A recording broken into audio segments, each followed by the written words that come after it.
Kwuonu ndewonu ndị Igbo be anyị. Ndewonu ndị Igbo be anyị. Chineke na-eme unu. Ekene m unu. 12 ka anyị nọ, anyị agụbugo 11. Ka ihe bụ 12 n'Igbo? Kwuonu iri na abụọ. Kwuo n'aka. Ụmụazị nwetali oke nwa kwulie. Kwuo iri na abụọ. Kwuo iri na abụọ gidigba nwa. Kwuo aka, kwuo aka, kwuo n'aka. Yes. Iri na abụọ.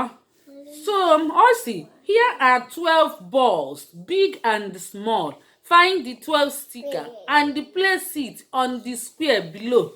Then trace over the dot and practice writing number 12. Also, na onwere ball iri na abụọ ya bụ 12 n'ebe niile.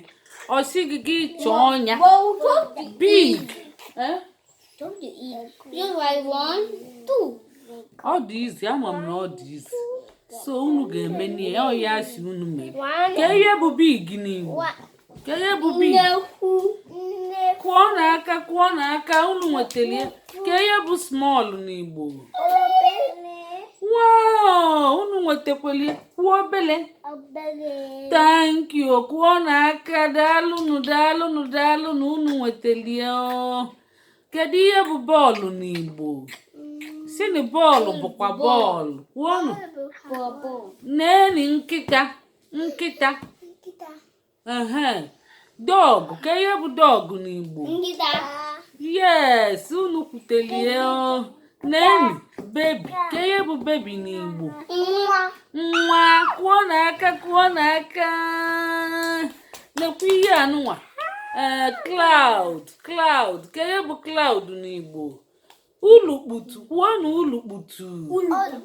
Ulukputu. Kwuo n'aka, kwuo n'aka.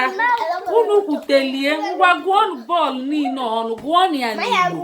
Gụọ ya n'Igbo. 1, 2, 3, 4, 5, 6, 7, 8, 9, 10. Iri na ofu. Iri na abụọ. 12. Kwuo n'aka. Ngwa gụọ gụọ. One ofu. Wow. 3, 4, 5, 6, 7,